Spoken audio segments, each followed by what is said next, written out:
우리 주일학교 아이들이 우리 그리스도 안에서 자라가고 있는데 우리 아이들이 정말 믿음 안에서 바르고 곧게 경건하게 이렇게 자라기를 소망합니다. 이 시간에 우리 어린이 주일을 맞이해서 오늘 특별한 메시지를 전하게 될 텐데요. 이 자리에는 어린이가 없습니다.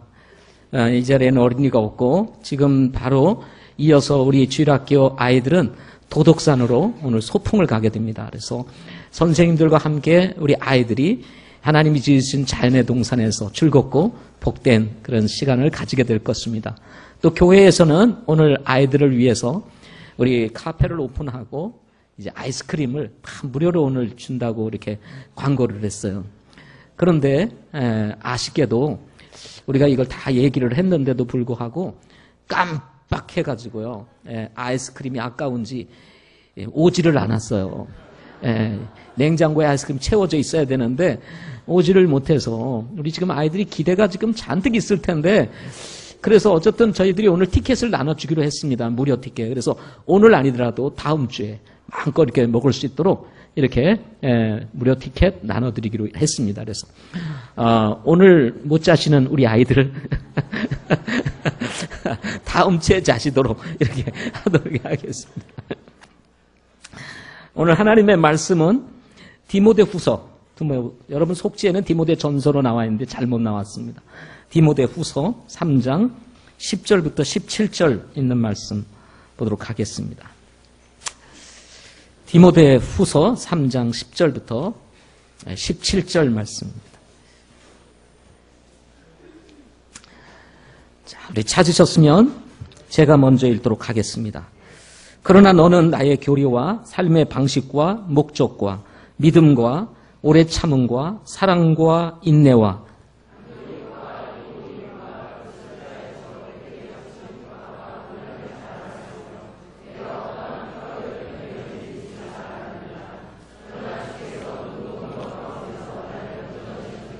참으로 그리스도 예수님 안에서 하나님의 뜻대로 살고자 하는 모든 자는 핍박을 받을 터이나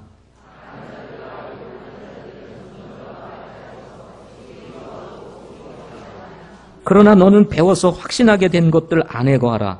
내가 그것들을 누구에게서 배운 줄 알며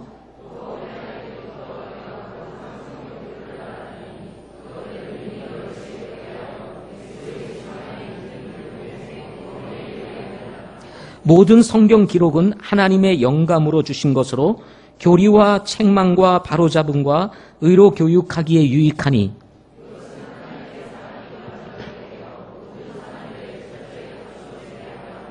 아멘. 기도하시겠습니다. 살아계신 주님, 오늘도 저희들이 주님 앞에 모였습니다. 5월은 가정의 달입니다. 하나님이 저희들에게 주신 이 축복의 선물인 가정을 말씀으로 세우기 원합니다. 오늘은 첫 번째 어린이 주일로서 자녀 교육에 대한 메시지를 전하고자 합니다. 하나님, 우리 부모들의 마음을 열어주시고 또 자라나는 우리 청년과 청소년들의 마음도 열어주셔서 앞으로 부모가 되었을 때 우리가 어떻게 자녀들을 양육해야 할지 함께 배우는 시간이 되도록 도와주시옵소서. 특별히 아버지 하나님, 우리 소중한 자녀들 믿음 안에서 말씀 안에서 경건하게 자랄 수 있도록 하나님 지켜주시고 하나님 보호해 주시옵소서.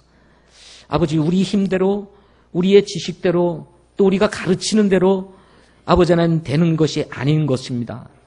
하나님, 원하옵기는 우리 아이들이 바르게 자라고 싶은데 그리고 잘하게 도와주고 싶은데 그렇게 되지 않을 때가 참 많습니다. 하나님, 주님의 놀라운 은혜와 긍휼하심이 필요하오니 하나님, 우리 부모 세대에게도 지혜를 주시고 또 우리 아이들에게도 축복해 주셔서 배운 대로 말씀 안에서 우리 자녀들이 거룩하게 자랄 수 있도록 축복해 주시옵소서. 주실 말씀을 주님께서 축복하시길 원하올 때 예수님의 이름으로 기도드립니다. 아멘. 자, 우리 자녀 교육에 대해서 오늘 말씀 나누도록 하겠습니다.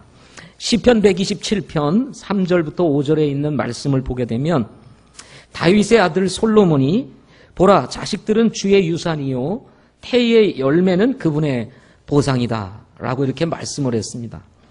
뿐만 아니라 젊은 시절의 자식들은 용사의 손에 있는 화살들 같으니 자기 화살통에 그것들이 가득한 자는 행복하도다 하고 말씀을 주셨습니다. 그래서 자녀는 하나님께서 부모들에게 주신 유산이며 또 보상이다. 이렇게 말씀하고 있습니다. 그런데 이 자녀들이 젊은 용사의 손에 가득한 화살들과 같이 화살통에 자녀가 이 화살이 가득하면 뭐하다 그랬어요? 행복하도다라고 말을 했던 것처럼 자녀들이 가정에 많으면 어떡하다고요? 행복하다 하고 말씀을 했습니다. 그러나 솔로몬 이후 3000년의 시간이 지나면서 화살통에 화살이 많았던 시절에서 이제 한두 개 정도로 줄어있는 형태의 가정으로 바뀌게 되었습니다. 이런 변화는 숫자의 가치를 두던 시절과 달리 현대는 숫자보다는 삶의 질에 가치를 두고 있기 때문이 아닌가 생각해 봅니다. 농업이나 목축에 기반을 두고 살던 시절과 달리 지금은 산업의 발달로 인해서 사람들이 손으로 하던 많은 일들을 기계로 대신하면서 일손의 감소 현상이 뚜렷하게 나타났기 때문이 아닌가 또 생각해 봅니다.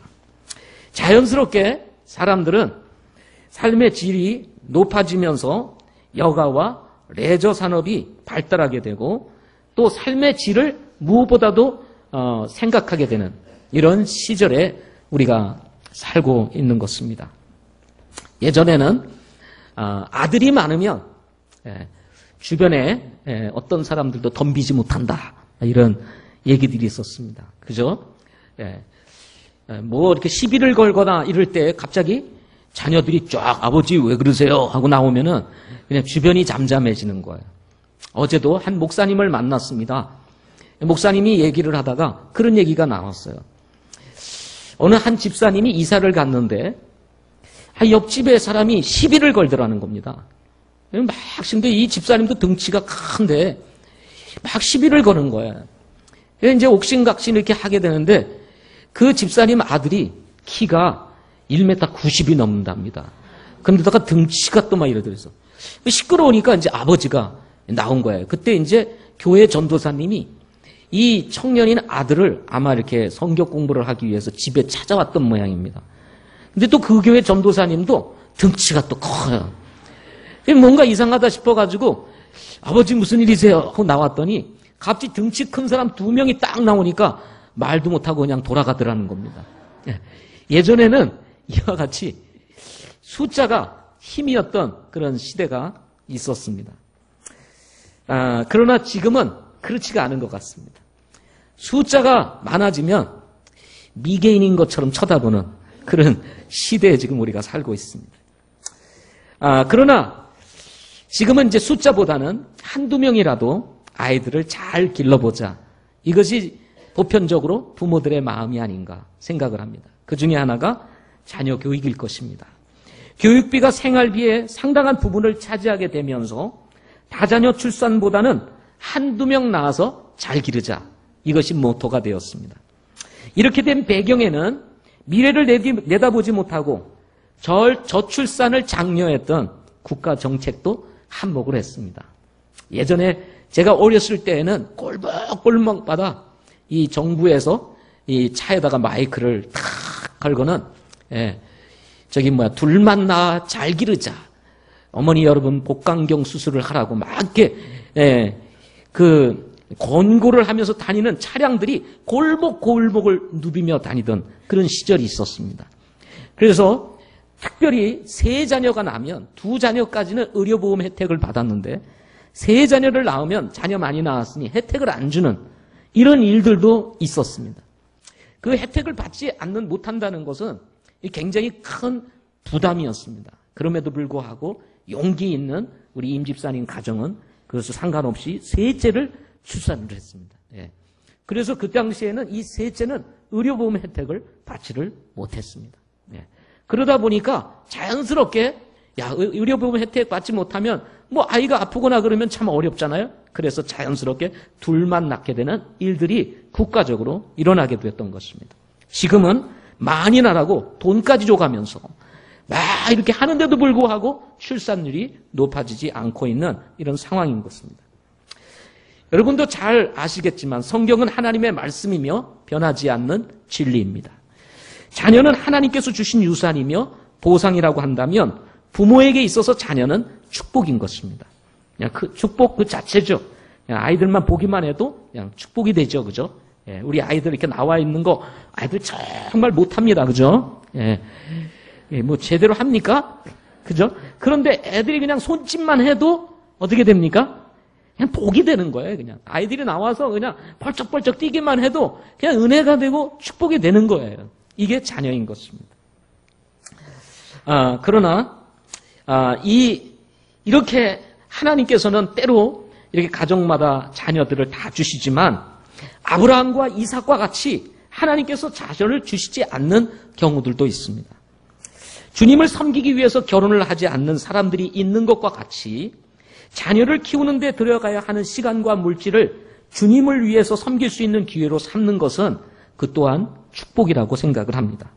또한 입양을 하여 아이를 키우는 것도 또 하나의 축복이라는 것 부인할 수 없는 사실인 것입니다.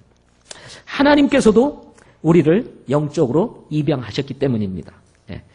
저도 자녀를 입양해서 키우고 싶은 마음이 사실 컸습니다. 우리 자녀들 외에도 꼭 한 명을 내가 입양해서 키워야지. 그렇게 늘 마음을 가지고 있었는데 입양을 하려고 알아보니까 돈이 너무 많이 들어가는 거예요. 또 뭐 재산도 있어야 되고. 그래서 뭐 우리 같은 사람은 입양하고 싶어도 입양을 할 수가 없는 거예요. 그래서 입양을 포기하게 됐습니다. 그러나 하나님의 보편적인 은혜요, 축복인 자녀에게 어려서부터 하나님의 말씀을 가르치는 것은 무엇보다도 중요한 일입니다. 유대인 교육을 위한 다큐멘터리를 볼 수 있는 기회가 있었습니다. 뉴욕에 사는 한 유대인 가정을 중심으로 해서 어떻게 자녀를 교육하는지를 다루는 그런 다큐멘터리였습니다. 현대를 사는 유대인 자녀들에게 철저하게 유대인으로서의 교육을 시키는 부모의 모습을 다큐멘터리를 통해서 볼 수가 있었습니다.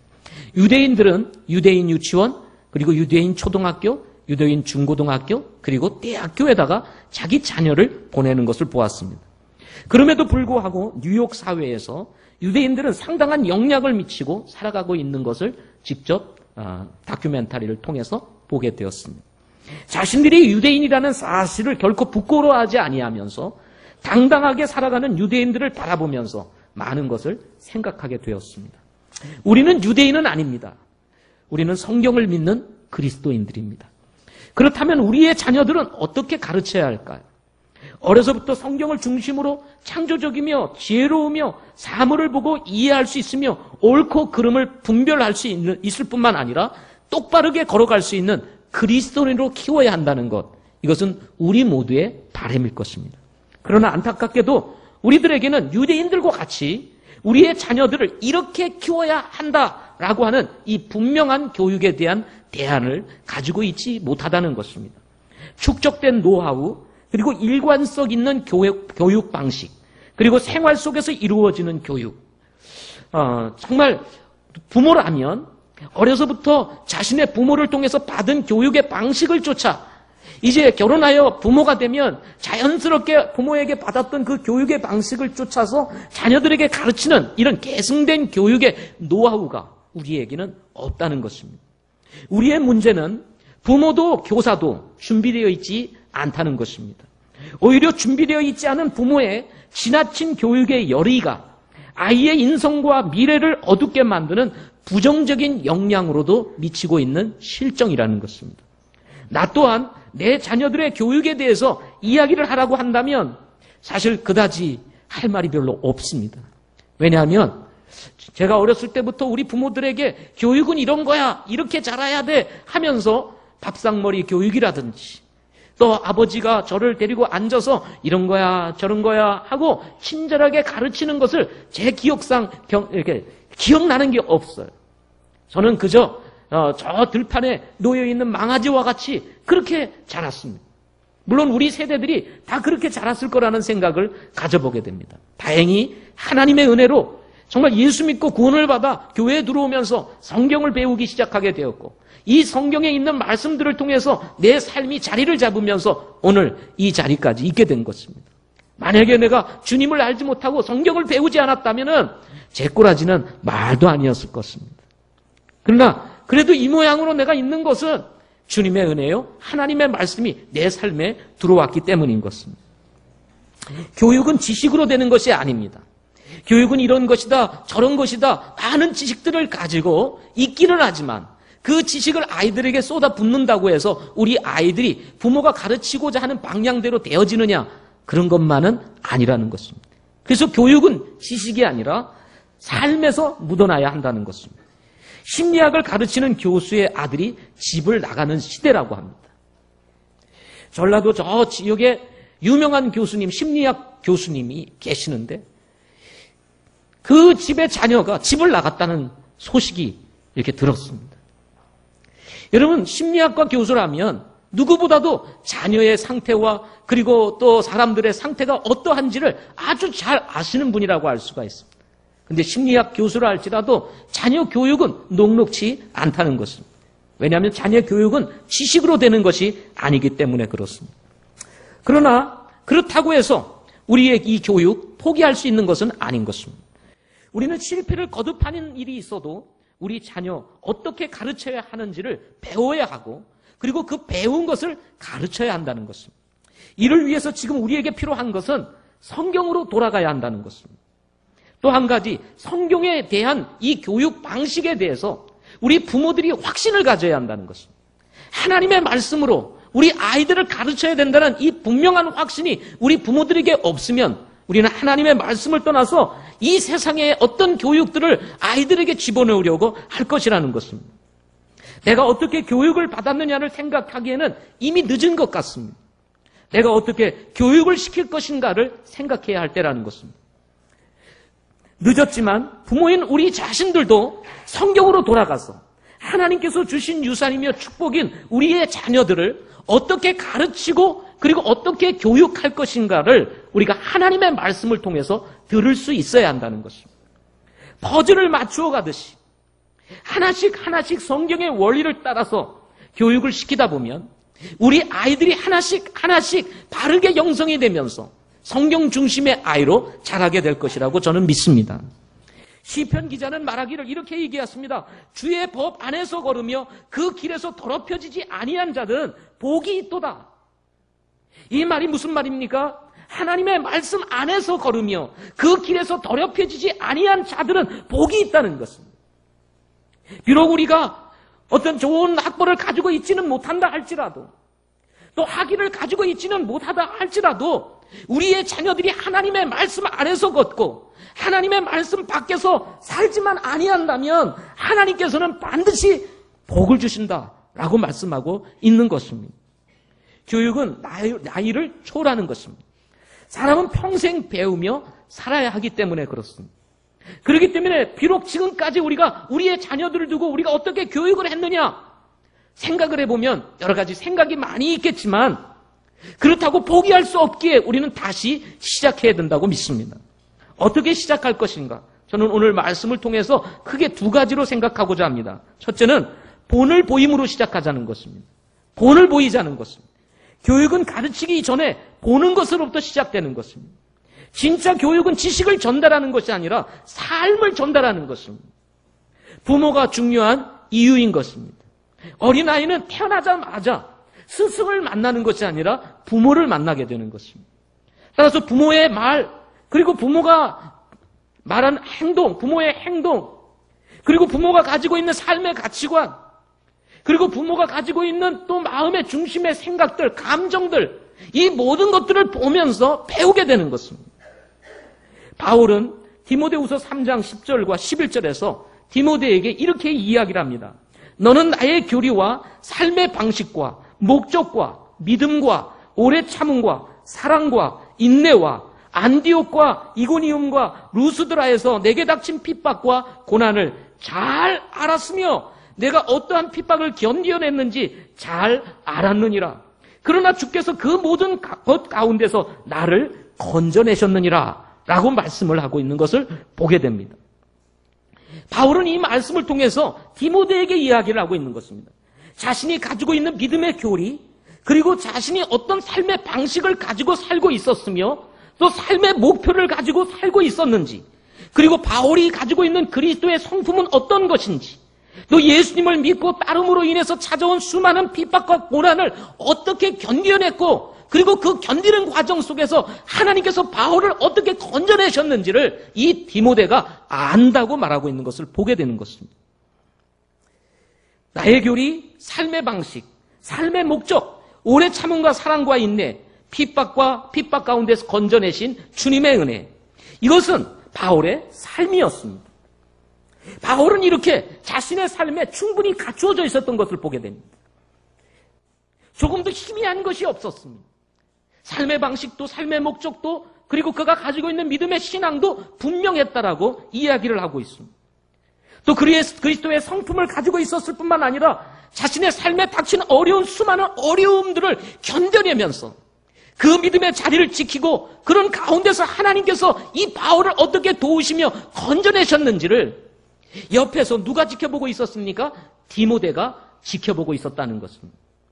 그래서 바울은 디모데에게 이야기합니다. 내가 어떻게 살았는지 네가 알았다고 얘기를 합니다.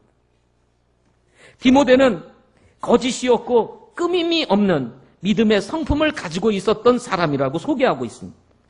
이런 디모데에게 바울은 어떤 존재였을까요? 영적인 부모이며 대스승이었을 것입니다. 바울을 영적인 부모이며 대스승으로 따를 수 있었던 이유는 무엇이었을까요? 그것은 바로 바울의 삶에 있었던 것입니다.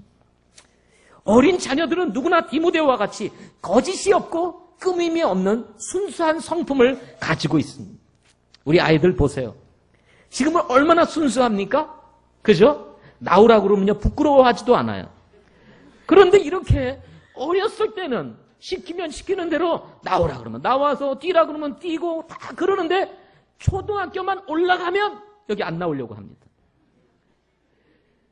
이때는 무슨 질문만 하면 답도 모르면서 저요 막 그러면서 아주 의욕이 넘치는데 초등학교 들어가면 그 다음부터 대답을 안 합니다. 중학교 가면은 이제 뭐 더 안 하고요. 무슨 말하라 그러면 말을 안 합니다.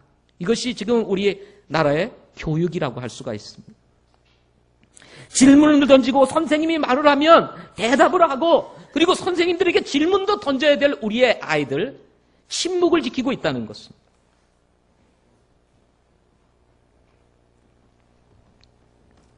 이런 아이들을 똑바르게 자라도록 하기 위해서는 부모 세대 또한 거짓이 없고 끔임이 없는 믿음의 성품을 가져야 한다는 것입니다.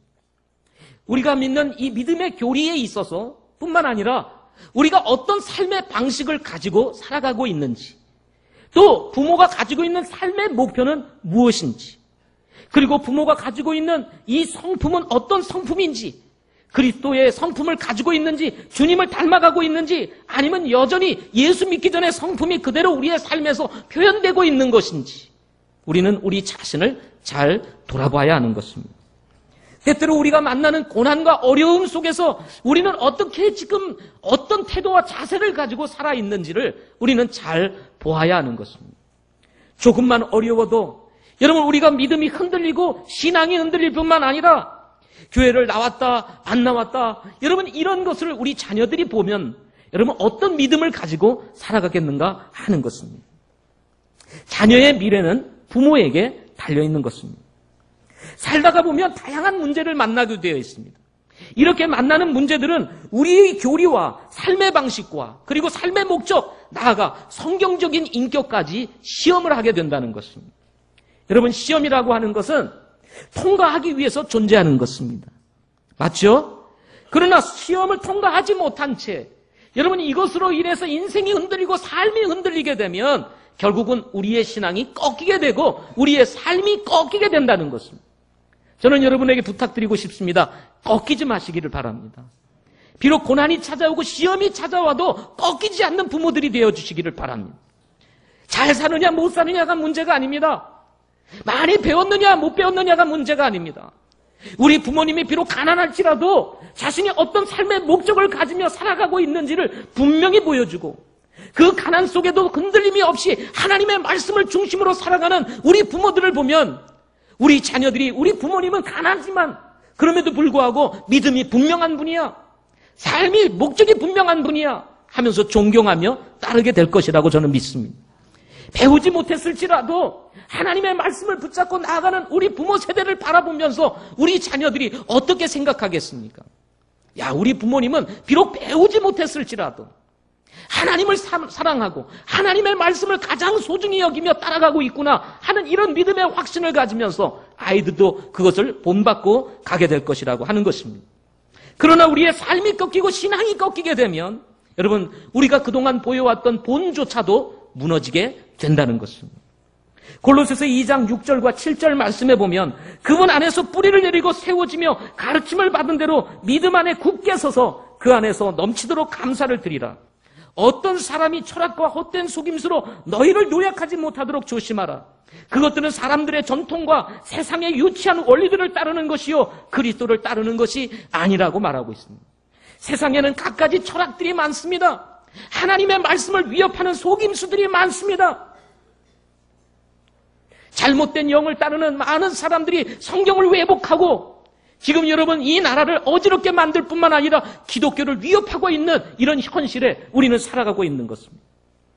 이런 것으로부터 우리가 노략을 당하지 아니하고 하나님의 말씀에 바로 서서 세상의 전통이나 세상의 유치한 원리를 따르는 것이 아니라 살아있는 하나님의 말씀을 따르도록 가르치기 위해서는 무엇보다도 우리 부모 세대들이 정말 믿음의 뿌리를 견고히 내리고 분명히 서서 믿음에 서서 가르침을 받은 대로 믿음 안에 굳게 서서 주님을 따르게 될 때 여러분 우리 자녀들도 그 믿음을 쫓아가게 된다는 것입니다. 따라서 우리 부모 세대 여러분, 우리 자녀들을 위해서라도 우리는 우리의 믿음을 바로 세우고 우리의 삶의 방식을 바르게 하고 그리고 삶의 목적을 분명히 해서 여러분 우리가 자녀들에게 본을 끼치는 부모들이 될 수 있기를 바랍니다. 두 번째로는 성경을 가르치라 하는 것입니다. 한국 부모들은 성공주의에 빠져 있습니다.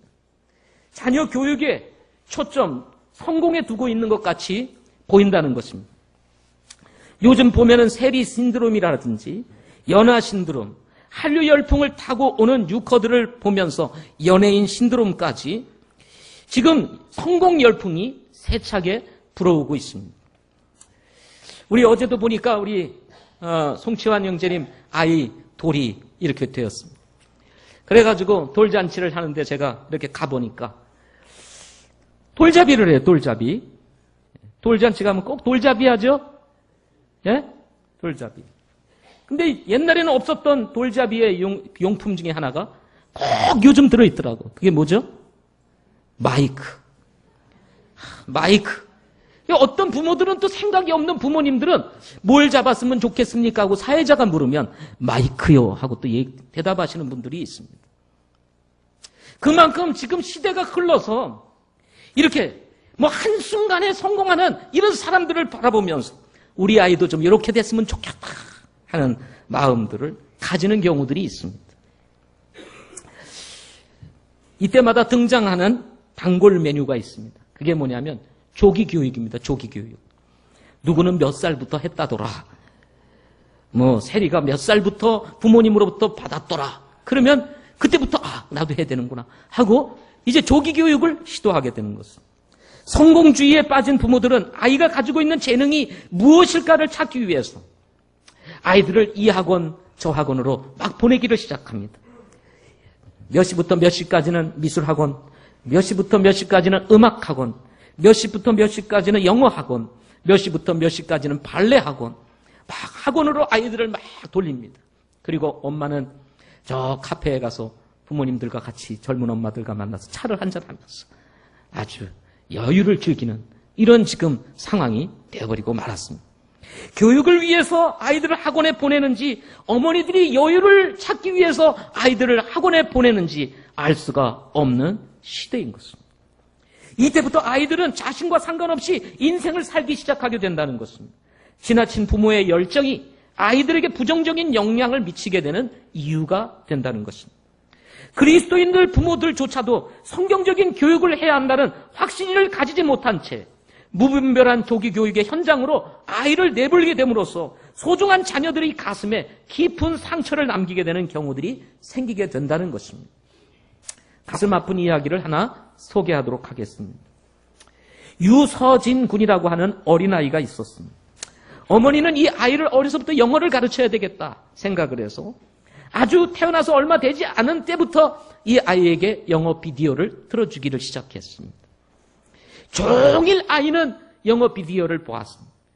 영상에서 나오는 그 어떤 재밌는 캐릭터들의 그 몸짓들을 바라보면서 아이들은 한국말을 배우는 것이 아니라 그 속에 있는 영어를 배우기를 시작하게 되었습니다.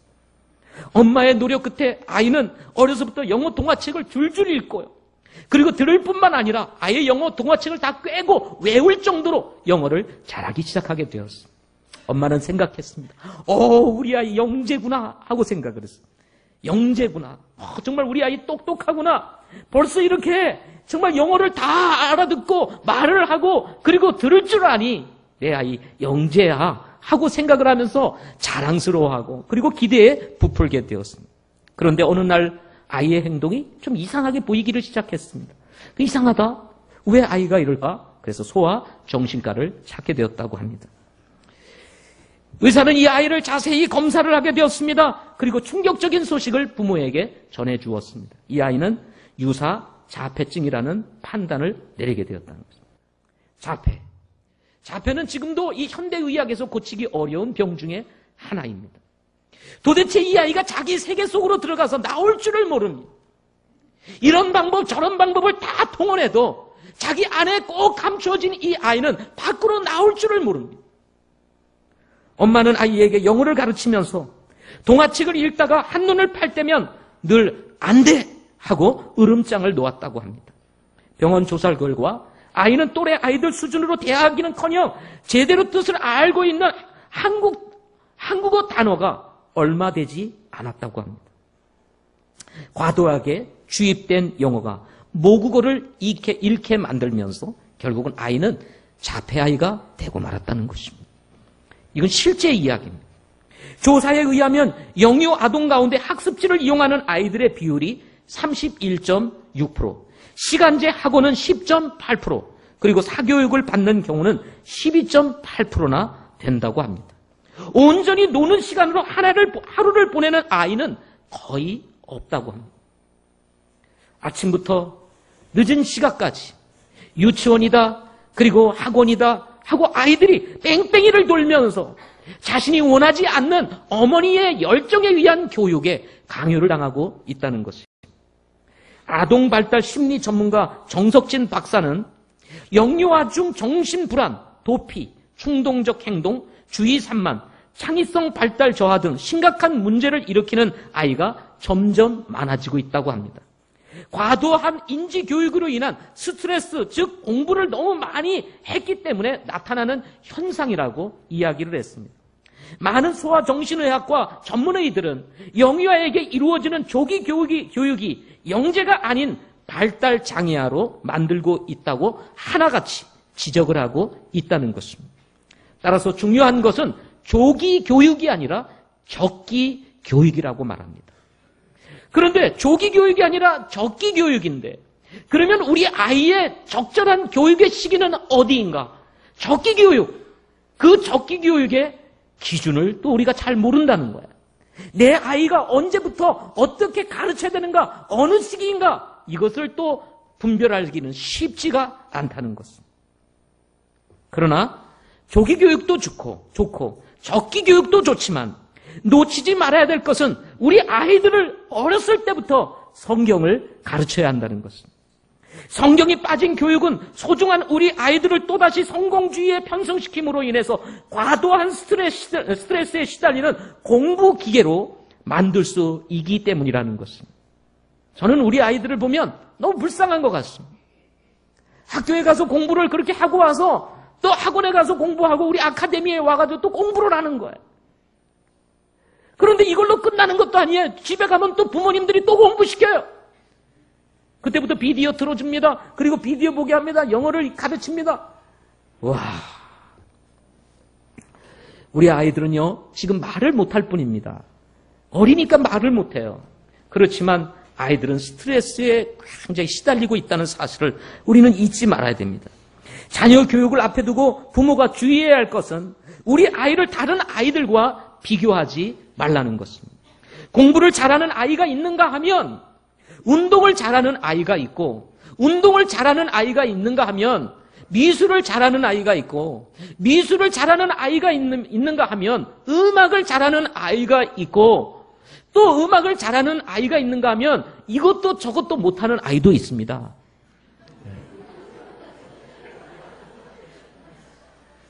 동의하세요? 아, 우리 아이는 음악을 잘해. 우리 아이는 그림을 잘 그려. 우리 아이는 수학을 너무 잘해. 우리 아이는 운동을 잘하는 것 같아. 우리 아이는 춤을 잘 춰. 우리 아이는 노래를 잘해. 근데 잘하는 게 아무것도 없는 아이도 있다는 거예요. 근데 여러분, 잘하는 게 지금은 아무것도 안 보인다 할지라도 그렇다고 해서 그 아이가 미진아는 아니라는 것입니다. 지금 나타나지 않을 뿐이에요. 때를 기다리면 그 아이에게서도 하나님이 기본적으로 주신 재능, 또 믿음 안에서 나타나는 은사가 다 드러나게 된다는 것입니다. 저는 어려서부터 두드러지게 드러나는 게 하나도 없었습니다. 예. 제가 잘하는 것은 구슬치기, 딱지치기, 팽이치기 이런 것밖에 잘하는 것이 없었어요. 실제로 그랬습니다. 공부는 시키지도 않았고 우리 부모님이. 예. 어쩌다가 좀 공부해야 되겠다 생각이 들면 숙제하는 것이 고작이었습니다. 그렇기 때문에 여러분, 너무 주변 아이들과 우리 아이들을 비교하지 마십시오. 또 부모들이 말하는 자신의 아이들을 두고 우리 아이를 비교해 가면서 왜 우리 아이는 아무것도 못하는 거야 하며 속상해하지 마세요. 예. 서두르지 마세요. 아이는 천천히 자라는 것입니다. 예. 몇 권의 책을 읽었느냐보다 더 중요한 것은 책을 좋아하는 아이로 만드는 것입니다. 우리 아이는 도서관에 가가지고 오늘 몇 권의 책을 읽었어. 지금까지 읽은 책은 100권이 넘고 1000권이 가까워. 그거 여러분 절대로 부러워하지 마세요. 그 아이의 상태를 한번 생각해 보세요. 아이가 놀지도 못하고 도서관 가가지고 1000권의 책 읽고 100권의 책 읽는, 여러분 이미 머리가 노화되고 있어요. 네. 절대로 주변에 알고 지내는 부모들의 이야기 너무 신경 쓰지 마세요. 부모보다 더 중요한 것은 성경적인 자녀 교육인 것입니다.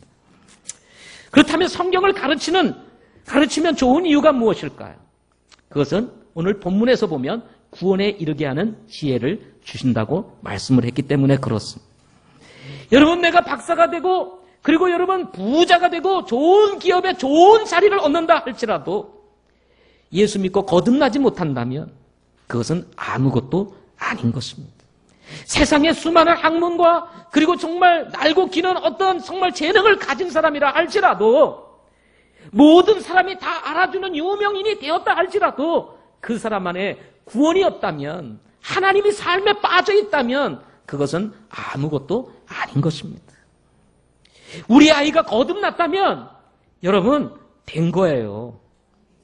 아멘? 뭘 또 바라세요?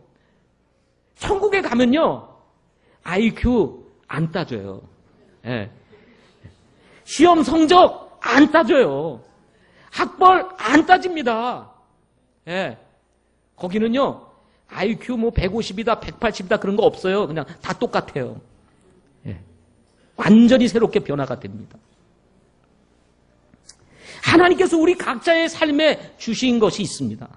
달란트가 있어요.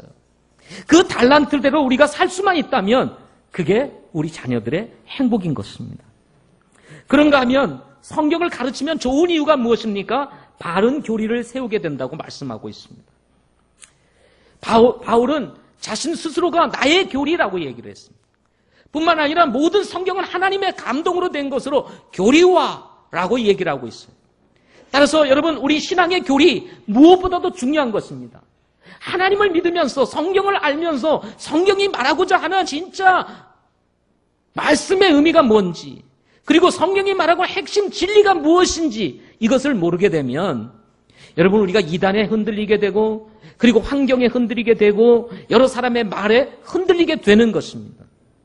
따라서 우리가 무엇을 믿고 있는지, 우리가 믿는 바 신앙에 대한 교리를 아는 것 무엇보다도 중요한 것입니다.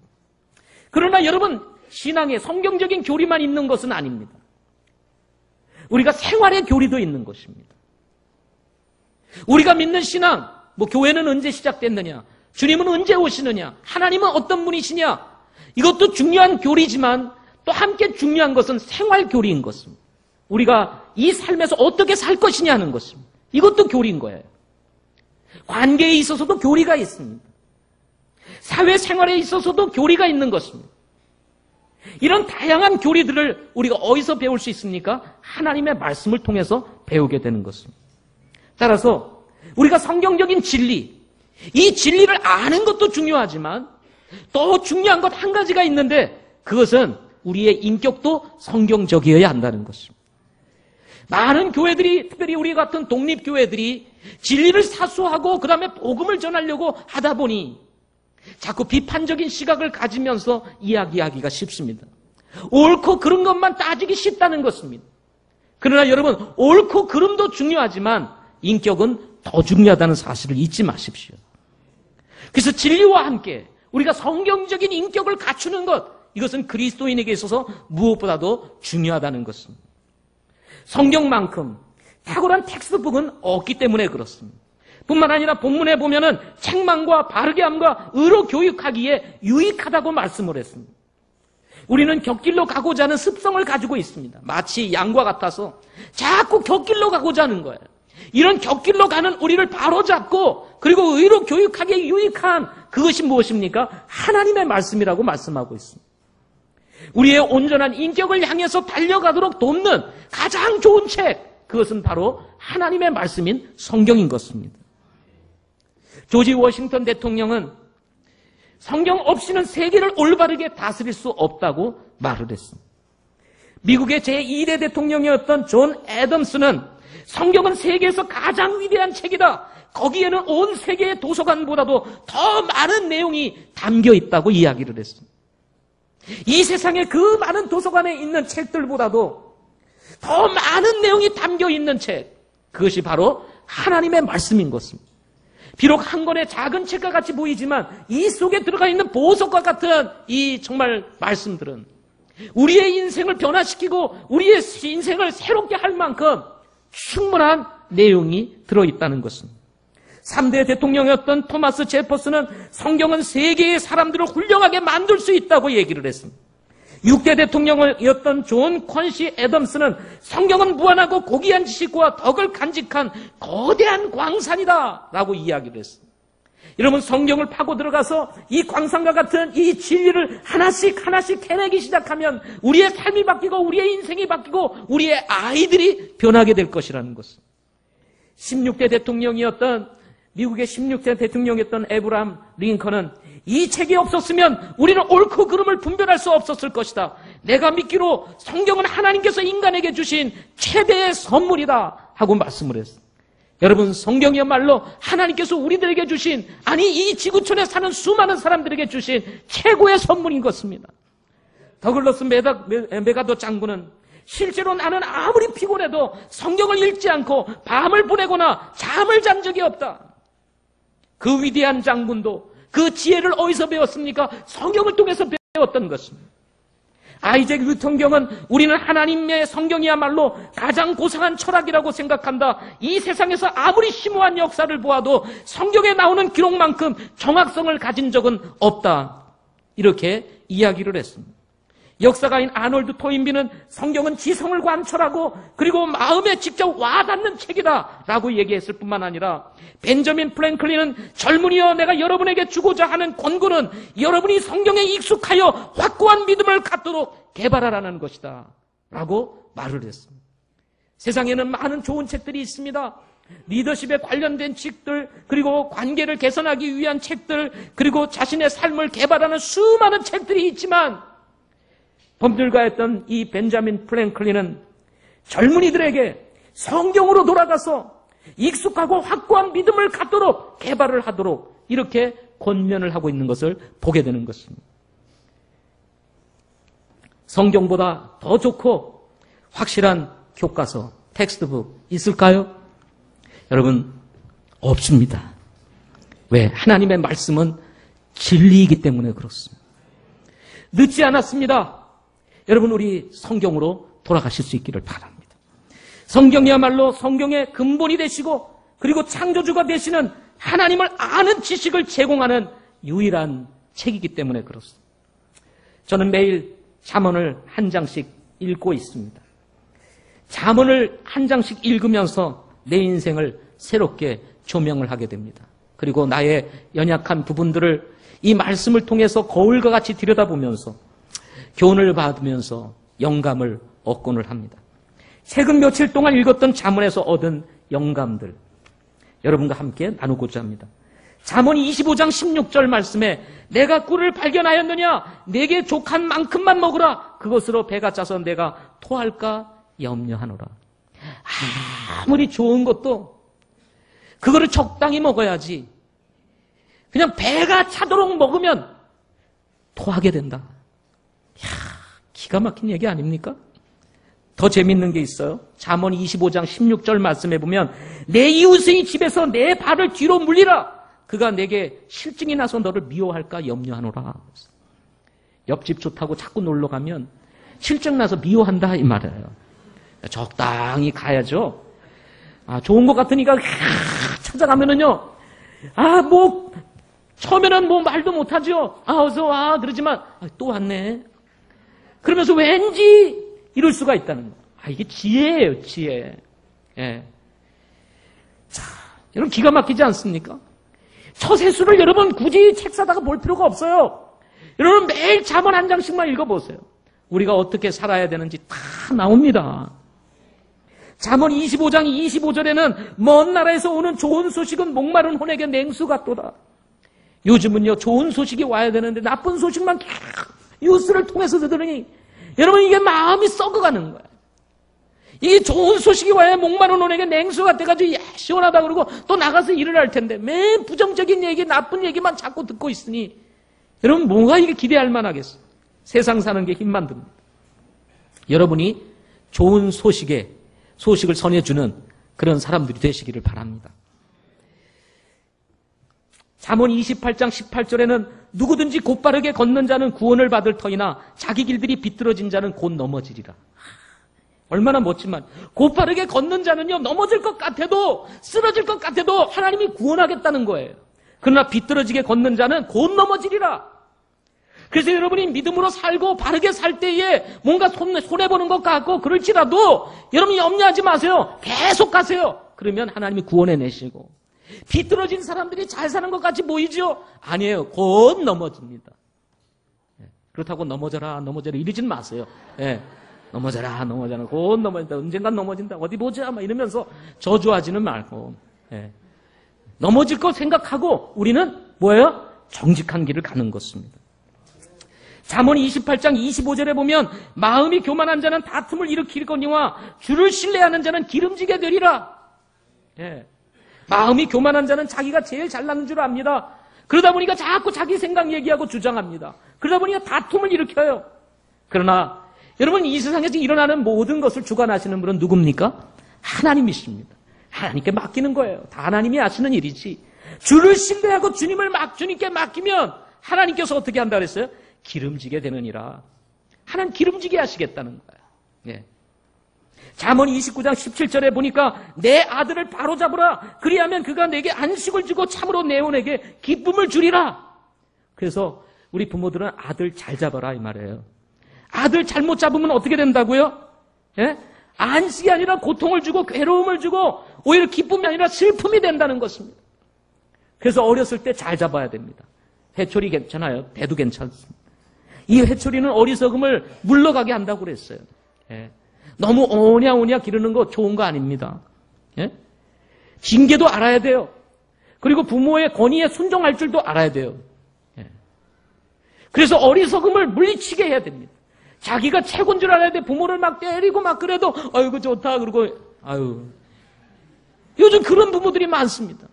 부모에게 막 달려들고 막 소리를 지르고 그래도 가만히 있습니다. 그러려니 하고. 여러분 그게 아이를 망치는 것입니다. 부모에게 여러분 함부로 대하는 사람이 어찌 여러분 다른 사람에게 존중하며 대하겠습니까? 부모를 귀하게 여기고 존중할 줄 아는 아이들이 또 밖에 나가서도 다른 어른들을 존중히 여길 줄 아는 것입니다. 잠언 30장 5절 어제 읽은 것입니다. 하나님의 모든 말씀은 순수하며 그분은 자신을 신뢰하는 자들에게 방패가 되시느니라. 하나님의 모든 말씀은 순수하며 그분은 자신을 신뢰하는 자들에게 방패가 되신다. 하나님의 말씀께 우리 자신을 드리고 헌신하며 그리고 주님이 정말 이 말씀을 통해서 역사하실 것을 기대하면서 나의 삶을 주님께 내려놓게 되면 하나님께서 우리의 인생에 방패가 되어주신다 말씀했습니다. 학벌이 방패가 되어주는 게 아닙니다. 자리가 방패가 되어주는 게 아니에요. 여러분, 좋은 사람, 믿을 만한 사람이 방패가 되어주는 게 아니라 주님이 우리의 방패가 되어주시는 것입니다. 잠언 말씀을 보면 아이들에게는 어리석음이 있다고 했습니다. 이런 아이들을 성경을 중심으로 해서 가르치게 될 때 어리석음이 벗겨지고 지혜로운 아이로 자라 하나님 앞에서뿐만 아니라 사회적으로도 유용한 사람이 될 것이라는 것입니다. 이는 이미 앞서서 성경이 가르치고 있는 것입니다. 요셉을 보십시오. 사실 어린 시절에 요셉을 가르쳤으면 얼마나 가르쳤겠어요. 예. 요셉이 영재 교육 받았겠습니까? 들판에서 목축하면서 양 기르던 사람이었습니다. 그러면서 주님을 경외하는 것을 배웠던 아이였습니다. 그가 이집트에 팔려갔을 때 하나님께서는 그를 어떻게 했습니까? 이집트에서 가장 높은 자리로 그 자리를 옮기시는 것을 보게 되는 것입니다. 하나님을 경외하고 신뢰하며 따라가는 사람들, 비록 세상에 학문은 없는 것 같이 보일지라도 하나님께서 높이시는 것을 우리는 성경을 통해서 보고 있지 않습니까?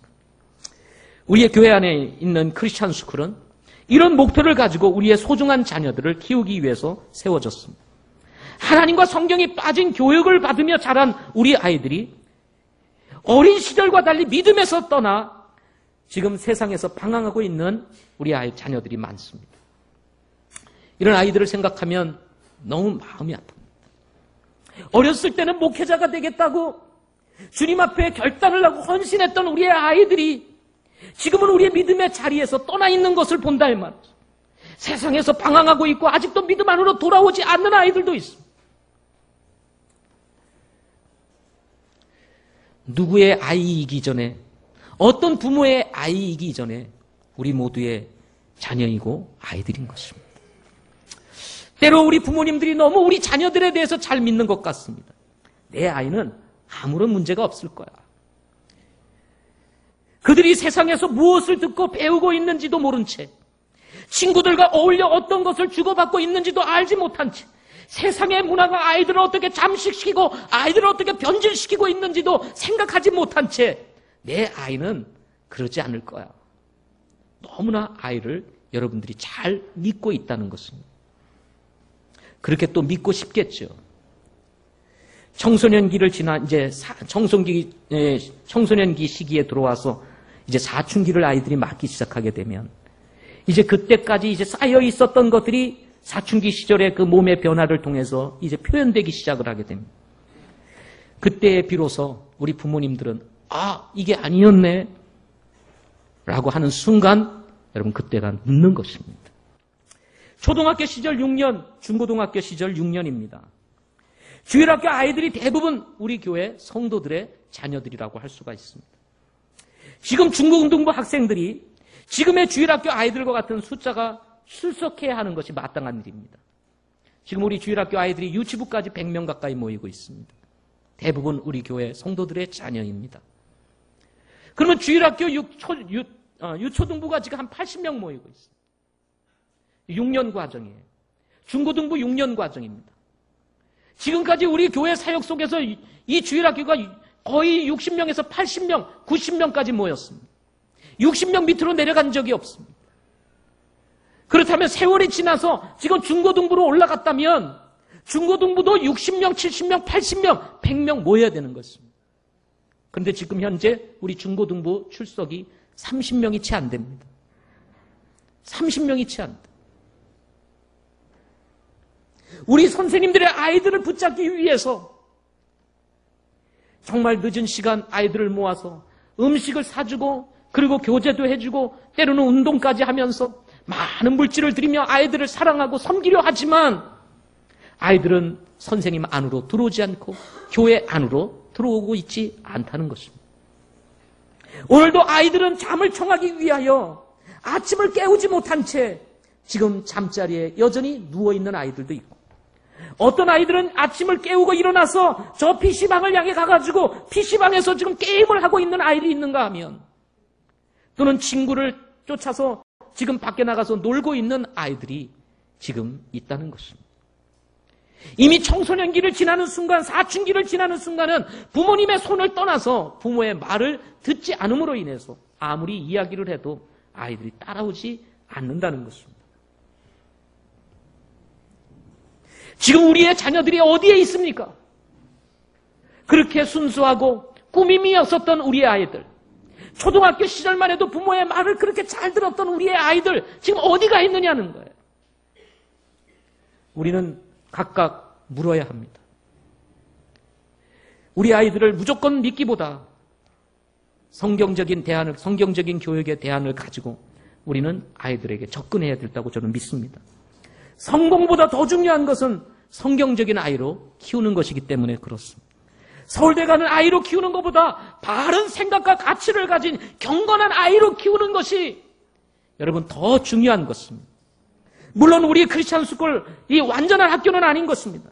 그러나 지금 우리의 소중한 자녀들을 지키고 경건하게 키우기 위해서 우리 교회가 할 수 있는 최선의 대안으로 우리는 그래서 크리스찬 스쿨을 세운 것입니다. 크리스찬 스쿨을 다닌다고 해서 모든 아이가 다 경건한 자녀로 키워지느냐? 그것은 아닙니다. 아무리 좋은 환경, 그리고 아무리 좋은 것을 얘기한다 할지라도 아이들은 그것을 버리고 떠나는 아이들도 있기 때문에 그렇습니다.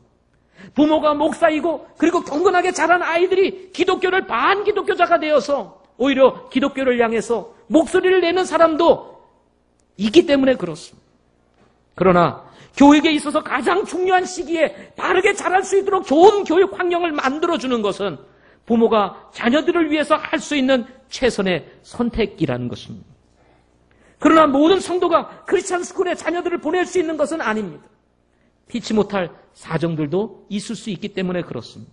그러나 크리스찬 스쿨에 학생을 보내느냐 보내지 않느냐 그것이 문제가 아니라 교육의 방향이 같아야 한다는 것입니다. 그리스도인이라면 교육의 방향을 하나님의 말씀에다가 두어야 한다는 것입니다. 우리는 아이들의 공부를 위해서 과외도 시킵니다. 아이들의 공부를 위해서 학원을 보내기도 합니다. 그러나 우리 아이들에게 성경을 가르치기 위하여 여러분 정말 아이들을 성경 학원에 보내고 그리고 개인 과외를 하면서까지 아이들에게 성경을 가르치는 부모가 있습니까? 오히려 학원을 가기 위해서는 예배를 빠지는 것을 대수롭게 생각하지 아니하는 크리스찬 부모들이 지금 이 시대에 많다는 것입니다. 아니, 우리 교회에서도 그렇다는 것입니다. 대학이 우선이 되고 그리고 하나님의 말씀과 예배를 드리는 것이 차선이 되는 이런 상황 속에서 여러분 우리 아이들이 배울 수 있는 것이 무엇이겠느냐는 것입니다. 대학도 중요합니다. 좋은 대학에 들어가는 것도 중요하고 좋은 학과에 들어가는 것도 중요하지만 그보다 더 중요한 것은 하나님의 말씀을 배우고 그리고 하나님을 예배하는 것이라는 사실을 잊지 마시기 바랍니다. 우리 아이들에게 그런 걸 가르쳐야 됩니다. 아무리 네가 고3이라 할지라도 너는 예배에 빠질 수는 없다. 네가 아무리 대학을 앞에 둔다 할지라도 너는 성경 공부를 빼서는 안 된다. 부모의 삶의 이 본이, 가치관이 일정하고 변함이 없을 때 우리 아이들이 성경을 근거로 해서 그 중심을 두고 살아가게 되는 것입니다. 상황에 요동하지 마십시오. 환경에 요동하지 마십시오. 지금 성적보다 더 중요한 것은 우리 아이들이 하나님의 말씀에 어떻게 머물러 있느냐, 이것이 더 중요하다는 것입니다. 사실 자녀들을 여러분 신앙에서 멀어지게 만드는 데는 자녀의 문제보다는 부모에게 있다는 사실을 잊지 마시기를 바랍니다. 내 아이가 얼마나 돈을 잘 벌 수 있는 아이냐 보다 더 중요한 것은 그 아이가 믿음 안에 어떻게 머물러 있느냐는 것입니다. 여러분, 먹고 사는 것 누구 손에 있어요? 하나님의 손에 있어요. 우리가 아무리 한다고 해도 여러분 그렇다고 해서 우리가 목표를 하는 대로 가게 되나요? 그렇지 않습니다. 생사화복은 하나님의 손에 있는 것입니다. 제가 지난주에 어떤 집을 신방을 했습니다. 자매와 교제하는 중에 많은 고난을 겪으면서 신앙생활을 하다가 어제 이사를 하고 이사 예배를 드리는데 자매가 그동안에 수많은 어려움을 겪으면서 가지고 있었던 자신의 삶의 모토에 대해서 다 얘기를 했습니다. 어떤 얘기를 했냐면, 내가 지금 힘들고 어렵고 어찌 보면은 믿음 생활하기조차도 쉽지 않고 이 현실 속에 들어오지 않은 사람들은 내 이 심정을 얼마나 알겠느냐. 그렇지만 자신이 가지고 있는 모토, 내가 아무리 힘들어도 가늘고 길게라 할지라도 내가 포도나무에 붙어 있어야 되겠다. 내가 아무리 힘들어도 가늘게 길게 포도나무에 붙어 있자. 주님께 붙어 있자는 얘기예요. 그러면 언젠가는 주님께서 내게 은혜를 베푸실 것이다.